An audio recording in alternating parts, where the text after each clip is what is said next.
গরমের সবজি গাছ চারা বসিয়েছিলাম, সেগুলো সব মোটামুটি লাগিয়ে দিয়েছি।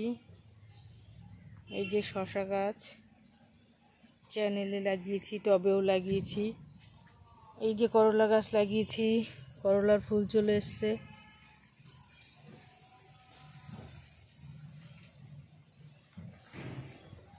সুন্দর গ্রোথ নিয়ে হয়েছে, এগুলো অনেক বড় জাতের করলা। এই যে করলা, এখানে এই যে গাছ, এগুলো এখনো বোঝা যাচ্ছে না কোনটা কি গাছ। এটা স্কোয়াশ গাছ। এগুলোর মধ্যেও প্রচুর চারা দিয়েছি।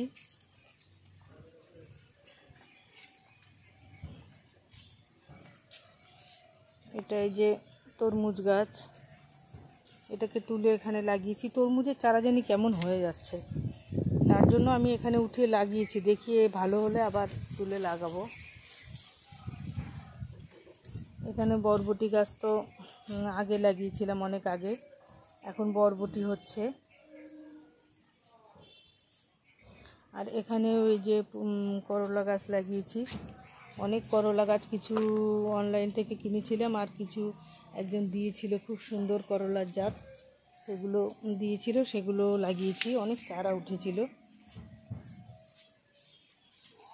আর এই যে এই চ্যানেলটার মধ্যে মাটি গোবর সার দিয়ে পুরো খুঁড়ে এই চ্যানেলটাকে রেডি করছি। যত চারা উঠছে এগুলো আস্তে আস্তে লাগাবো। গরমের সবজি করা একটু কঠিন হয়ে যায়। আমাদের এখানে প্রচণ্ড রোদের তাপ। সেই তাপে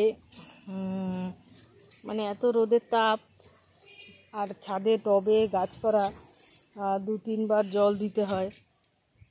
এখানেও চারা দেওয়া আছে, বেগুনের চারা, আরও অন্যান্য চারা দেওয়া আছে। এখন এই যে গাছে জল দেব।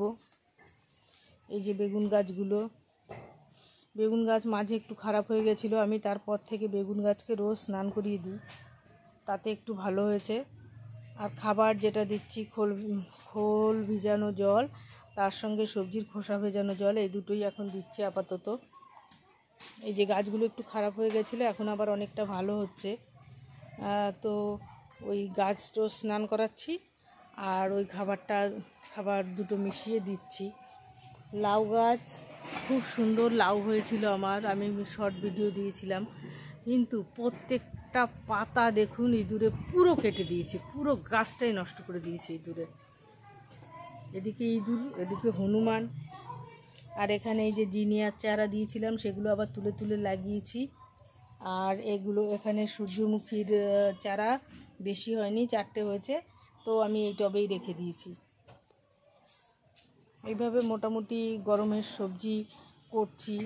এগুলো লঙ্কার চারা, আর চারা উঠলে মোটামুটি ওগুলো লাগিয়ে দেব। তো এইভাবেই বাগান করছি। গরমে একটু টাফ হয়ে যায় করা, দেখা যাক কত দূর কী হয়। এই যে এত রোদ গরম, যেমন লেবু হয়েছে, কিন্তু লেবু এই যে ঝরেও পড়ে যাচ্ছে, দেখুন অনেক লেবু ঝরে পড়ে যাচ্ছে। আর এই যে প্রচুর ছোট ছোট লেবু হয়েছে, আর বড় লেবু তো আছেই গাছে, কিন্তু যতদিন বর্ষা না পর্যন্ত গাছে লেবু অনেক ঝরে যায়, আর সাইজটাও খুব বেশি বড় হয় না বর্ষার কারণে, বর্ষা না হলে এই রোদের কারণে। তো এখানে ওই যে প্রচুর ছোট লেবু হয়েছে, এগুলো এরা কতদিন কি থাকবে না থাকবে সেটা ব্যাপার হয়ে দাঁড়ায়। যতই হোক, মাটির গাছ আর টবের গাছ কিন্তু অনেক পার্থক্য। আর শিম গাছটা কালকে হনুমান এসেছিল, সমস্ত শিম পাতা ফুল সব খেয়ে গেছে। যেহেতু অনেক বড় গাছ, তাই কিছু শিম পাই, না হলে শিমও পেতাম না। তাহলে আজ এই পর্যন্ত, নেক্সট ভিডিও আবার দেখা হবে। এই গরমের সময় এই বেগুনের গাছকে একটু ভালো রাখার জন্য আমি এই গাছকে স্নান করিয়ে দিই। গাছ এই দেখুন স্নান করিয়ে দিয়েছি সকালবেলার দিকে, দুদিকেই পাতার দুদিকেই ভালো করে পাইপ দিয়ে জল দিয়ে স্নান করিয়ে দিই। জবা গাছকে যেমন স্নান করাই, তেমনি বেশিরভাগ গাছই আমি স্নান করিয়ে দিই। এতে কিন্তু অনেকটা পোকামাকড়ের উপদ্রবও কম হয়। দুদিকে পাতা যদি ভালো করে ধুয়ে দেওয়া যায় সকালবেলা একবার করে, খুবই কম পোকামাকড় হয় এতে। তো এটা রেগুলার করতে পারলে ভালো হয়। আর এই যে জবা গাছগুলো কেটেছিলাম, সব সুন্দর পাতা বেরিয়েছে। যত গাছ কেটেছিলাম সব পাতা বেরিয়েছে খুব সুন্দর করে। টেক্সাস এই যেটাও লাগিয়ে, এটাও পুরো রিপোর্টিং করে কেটে ছেটে দিয়েছিলাম, খুব সুন্দর হয়েছে। আর এই সব গাছগুলোকেই সকালবেলা আমি 9টার আগে হয় না, 9টার পরে এসেই এই গাছগুলোকে সব স্নান করিয়ে দিই। তো এইভাবে গাছকে যদি স্নান করানো যায়, দুবেলা করতে পারলে ভালো, না হলে একবার তো করানোই উচিত এই গরমে, তাতে গাছপালা খুব ভালো হয়।